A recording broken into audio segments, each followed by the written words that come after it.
Hi friends. लीजिए हम start करते हैं NISM सीरीज 6 डिपॉजिटरी ऑपरेशंस के नए चैप्टर के साथ, विच इज प्लेजिंग। लीजिए स्टार्ट करते हैं। इसका पहला इंपॉर्टेंट पॉइंट है, can one pledge the dematerialised securities. इसका आंसर है yes. Pledging dematerialised securities easier and more advantage as compare to pledging physical securities. देखिए इलेक्ट्रॉनिक फॉर्मेट में जो भी सिक्योरिटीज है उसको प्लेज करना बहुत ईजी है कि इसमें डीपी के थ्रू रिक्वेस्ट जा सकता है, ऑनलाइन रिक्वेस्ट जा सकता है। उसके बाद ये डीपी अपने डिपॉजिटरी को कंफर्म करेगा। डिपॉजिटरी जिसके फेवर में प्लेज हो रहा है उसके डीपी तक इन्फॉर्मेशन जाएगी। उसके बाद वो ओके करेगा और वो शेयर्स प्लेज हो जाएंगे। फिजिकल शेयर्स में बहुत लंबा प्रोसेस होता था। फिजिकल शेयर को ट्रेवल करना पड़ता था, रजिस्ट्रार के पास जाते थे। तो अभी ये डीमेटेराइज जो सिक्योरिटीज होती है उसको प्लेज करना बहुत ही सिंपल है। तो इसलिए इसका आंसर है, can one pledge the dematerialise securities? Yes. What should one do to place the electronic securities? तो देखिए मेरे पास डीमेट सिक्योरिटीज है, इलेक्ट्रॉनिक फॉर्मेट जिसमें हम बोलते हैं। अब उसका है कि क्या प्रोसीजर किया अगर मुझे वो अपनी सिक्योरिटीज को प्लेज करना हो। तो इसमें मेरे पास दो होंगे कि मैंने अगर प्लेज किया है तो अपने शेयर्स को, तो मुझे कहीं से लोन चाहिए। तो मुझे उन शेयर्स के अगेंस्ट में लोन चाहिए, तो मुझे जिससे लोन चाहिए उसके फेवर में मुझे वो शेयर्स प्लेज करने पड़ेंगे। तो अब इसका क्या प्रोसेस रहेगा? देखिए इसका बहुत सिंपल प्रोसेस है। बोथ बीओस, जो इन्वेस्टर है जो प्लेजर है, मान लीजिए मैं हूँ, मैं इन्वेस्टर हूँ, मेरा मेरा बेनिफिशियल ओनर अकाउंट है, डीमेट अकाउंट है। एंड द लेंडर, तो लेंडर जो मुझे लोन अगेंस्ट शेयर्स, मुझे जो शेयर सिक्योरिटीज के अगेंस्ट में जो लोन करेगा, they must have the BOs account with the same depository. उन दोनों का सेम डिपॉजिटरी के पास अकाउंट होना मैंडेटरी है। तो वो NSDL या CDSL। तो जहां पे भी प्लेजर का अकाउंट होगा, जो जो प्लेज करेगा अपनी सिक्योरिटीज को, और जो प्लेजी जो लैंड करेगा, जो उसको लोन देगा उनके अगेंस्ट में, दोनों का जो अकाउंट है वो उनके पास must have BO account with the same depository. तो जो बेनिफिशियरी ओनर अकाउंट होगा दोनों का, जो लैंड करेगा वो और जो बीओस का, दोनों का, इन्वेस्टर का, दोनों का विद द सेम डिपॉजिटरी होना चाहिए। इसको देखिए कैसे समझ सकते हैं कि मान लीजिए मुझे ICICI में मेरा अकाउंट है, डिपॉजिटरी पार्टिसिपेंट है, और मुझे अब लोन चाहिए। तो मैंने ICICI को अप्रोच किया। अब मैं प्लेजर हो गया, जहां मेरी जो शेयर्स हैं, सिक्योरिटीज है, वो प्लेज होंगी। और जो लेंडर है जो मुझे लोन देगा, ICICI बैंक, वो लेंडर हो गया, वो प्लेजी हो गया। अब हमारा, अगर सपोज मेरा अकाउंट NSDL के साथ है, मेरा डिपॉजिटरी NSDL है, तो ICICI बैंक जिससे मैं लोन ले रहा हूँ, लोन अगेंस्ट शेयर्स, उसका भी अकाउंट जो BO अकाउंट है वो भी सेम डिपॉजिटरी NSDL के पास ही होना मैंडेटरी है। अदरवाइज दोनों सिस्टम आपस में बात कैसे करेंगे? तो मैंने कोई इंस्ट्रक्शंस दी, वो डिपॉजिटरी के पास जाएगा, NSDL के पास जाएगा, और NSDL वो रिक्वेस्ट को वेरीफाई करेगा, इन इन इन फेवर ऑफ, प्लेज करेगा in favour of ICICI bank. इसलिए BO का जो जो लोन ले रहा है और जो अपने शेयर्स को प्लेज कर रहा है, सिक्योरिटी के तौर पर रख रहा है, वो दोनों का अकाउंट एक ही डिपॉजिटरी के साथ में होना चाहिए। Pledgor will have to instruct DP।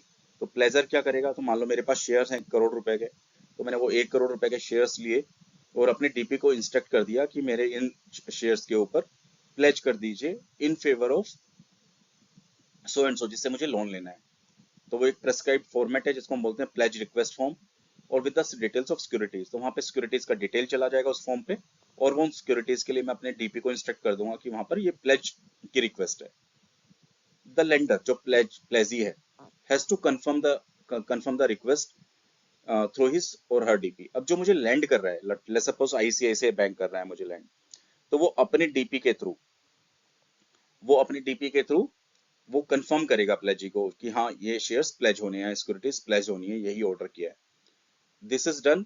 जब एक बार दोनों की कंफर्मेशन हो गई, जिसका इन्वेस्टर है जो प्लेज कर रहा है, जिसको लोन चाहिए, और उधर से साइड से दूसरे साइड जो लोन कर रहा है उसकी साइड से जब कंफर्मेशन हो गई, तो ये सिक्योरिटीज प्लेज हो जाएंगी और वो लोन डिसबर्स हो जाएगा।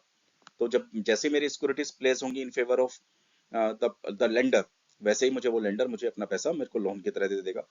जैसे ही मैं लोन अपना खत्म कर दूंगा और जैसे ही मैं लेंडर से रिक्वेस्ट करूंगा कि मैंने आपका लोन खत्म कर दिया, मेरे सिक्योरिटीज रिलीज कर दीजिए, तो वो मेरा प्लेज जो है वो रिलीज हो जाएगा।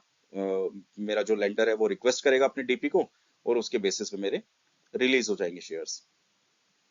All the financial transaction between the pleasure and प्लेजी। अब देखिए प्लेजर हुआ जो अपने शेयर्स गिरवी रख रहा है, जो अपने जहां से लोन ले रहा है उसके फेवर में रख रहा है, और प्लेजी वो हुआ जिसके जिसके फेवर में शेयर्स रखे जा रहे हैं। अब इनके बीच में एग्रीमेंट क्या होगा? प्लेजर क्या करेगा, उसको पैसा चाहिए। प्लेजी क्या करेगा, उसको शेयर्स की सिक्योरिटी चाहिए कि अगर मैंने उसका पैसा वापस नहीं किया तो वो शेयर्स बेच के पैसा रिकवर कर सकता है। बट इसके बीच में जो भी फाइनेंशियल ट्रांजेक्शन होगी, तो मान लीजिए मेरे पास 10 लाख के शेयर हैं, तो मेरे को 10 लाख की जगह मान लीजिए 9 लाख का लोन मिल गया। तो इसके बीच में जो फाइनेंशियल ट्रांजेक्शन होगा, मुझे लोन 9 लाख का जो लोन मिलेगा, वो इस ट्रांजेक्शन से जो डिपॉजिटरी है उसके ये बिल्कुल आउटसाइड होगा, वो बैंकिंग ट्रांजेक्शन होगी।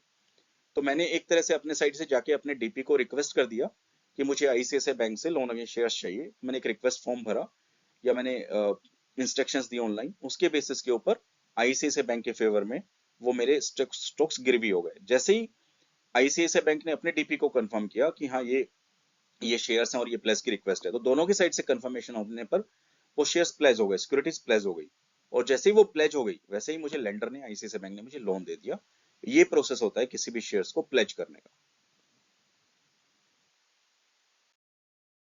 What is the procedure for closure of pledge after repayment of loan? तो अब देखिए, जो प्लेज करते हैं कोई भी सिक्योरिटीज का, वो कब करते हैं? कोई लोन लेने के लिए। अब लोन वापस कर दिया है, रीपेमेंट हो गया है, तो प्लेज को क्लोज कैसे करेंगे, प्लेज को खत्म कैसे करेंगे?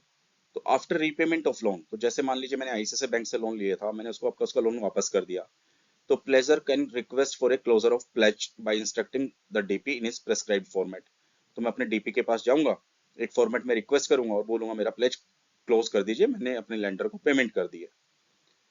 अब जब जो प्लेजी होगी, प्लेजी जो जिससे मैंने लोन लिया हुआ है, वो क्या करेगा? जब उसको रीपेमेंट मिल जाएगा तो वो अपने डीपी को इंस्ट्रक्ट कर देगा कि हाँ, ये मेरे को अपना पैसा मिल गया है और जो ये प्लेज है इसको आप क्लोज कर दीजिए।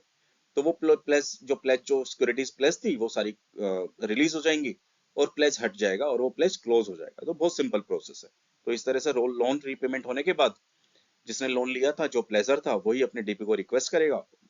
जिससे लोन लिया था, वो जो प्लेजी था, वो अपने डीपी को इंस्ट्रक्ट कर देगा कि हाँ, मुझे अपना पेमेंट मिल गया और ये क्लोज, आप जो प्लेज है इसको आप क्लोज कर दीजिए। Can pledgor investor change the securities offered in the pledge? तो मान लीजिए पहले कोई 10 सिक्योरिटीज थी, प्लेजर ने उसको प्लेज किया हुआ था। अब बाद में क्या बीच में वो सिक्योरिटीज को जो प्लेज किया हुआ था वो चेंज कर सकता है? तो मान लीजिए पहले उसने इन्फोसिस और एचडीएफसी बैंक के शेयर्स को प्लेज किया हुआ था। अगर वो 6 महीने के बाद में चाहे कि वो इन्फोसिस और एचडीएफसी की जगह आईसीआईसीआई बैंक और आईटीसी के शेयर्स हैं उनको प्लेज करना चाहता है, तो क्या कर सकता है? तो यस, इफ द प्लेजी लेंडर जिससे लोन लिया हुआ है और प्लेजर अगर दोनों रिक्वेस्ट को एग्री करते हो, तो प्लेजर में चेंज, जिसने लोन लिया हुआ है वो चेंज कर सकता है the securities offered in the pledge. ये कब होता है? तो मान लीजिए मैंने लोन लिया, उस समय मैंने दो सिक्योरिटीज को प्लेज कर लिया। अब किसी रीजन से 6 महीने के बाद मुझे लगता है यार मुझे ये सिक्योरिटीज सेल करनी है, मेरे पास दूसरे सिक्योरिटीज हैं, मैं उनको प्लेज कर सकता हूँ। तो मुझे जो मेरी प्लेज सिक्योरिटीज है वो मुझे सेल करने के लिए उनको रिलीज करना पड़ेगा। तो मैं प्लेजर से रिक्वेस्ट करता हूँ कि यार मेरे पास आपके दूसरे सिक्योरिटीज हैं, शेयर्स हैं, वो प्लेज कर दीजिए और जो आपके पास प्लेज है वो रिलीज कर दीजिए। तो अगर वो प्लेजर एग्री कर जाता है तो वो प्रोसेस दोबारा से करेंगे, वो रिक्वेस्ट दोबारा से मैं डीपी के पास जाऊंगा, मैं बोलूंगा मेरी ये सिक्योरिटीज प्लेज कर दो। वो रिक्वेस्ट जो प्लेजी है उसके पास जाएगा कि हाँ ये प्लेज कर दीजिए, और जो रिलीज करना है उसकी रिलीज की इंस्ट्रक्शंस दे देगा beneficial owner, demat account holder, investor, और साथ साथ में वो लेंडर है कंफर्म कर देगा। तो इस तरह से आप कभी भी अपनी सिक्योरिटीज को अगर लेंडर एग्री करता है तो आप चेंज कर सकते हैं। Who will receive the corporate benefits on the pledge security? अब मान लीजिए जो इन्वेस्टर है उसने अपने सिक्योरिटीज को लोन लेने के लिए प्लेज कर दिया इन फेवर ऑफ प्लेजी लेंडर। तो जिससे लोन लिया उसके उसके पास गिरवी रख दिया। बट उसमें जो भी कॉर्पोरेट बेनिफिट्स आएंगे, तो उसमें बोनस शेयर्स आए, उसमें कोई डिविडेंड्स आया, कोई उसमें राइट इशू आए, तो उसमें जो उसका एक्चुअल ओनर है, जो इन्वेस्टर है, उसी का राइट है। तो the securities pledged are only blocked. तो वो सिर्फ क्या होता है प्लेज में, वो सिर्फ ब्लॉक्ड होता है in the account of pleasure, investor के अकाउंट में प्लेज होता है इन फेवर ऑफ प्लेजी। तो जो लेंडर करता है उनके फेवर में प्लेज होता है कि भाई मैंने लोन नहीं दिया, लोन का पैसा वापस नहीं किया, तो लेंडर उन शेयर्स को बेच के अपना अमाउंट रिकवर करेगा। बट उससे रिलेटेड जो भी बेनिफिट्स हैं वो तो इन्वेस्टर के ही हैं, वो तो मेरे ही हैं।